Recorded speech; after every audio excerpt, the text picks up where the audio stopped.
سلام بچه ها، حالتون چطوره؟ به اولین گیم پلی من خوش اومدین. امروز قراره که توی آرنو همه رو با پن بزنیم. من خیلی پروام، همه رو میزنم.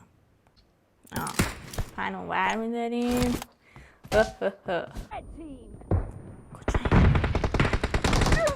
بابا قبول نیست.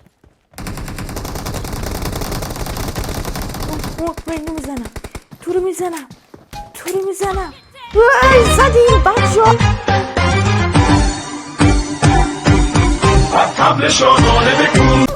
نه نمیدی با پنم بیچاره. نه نزنین با پنم نومردو بکنن اینا. چی شد؟ چرا بازی میگید؟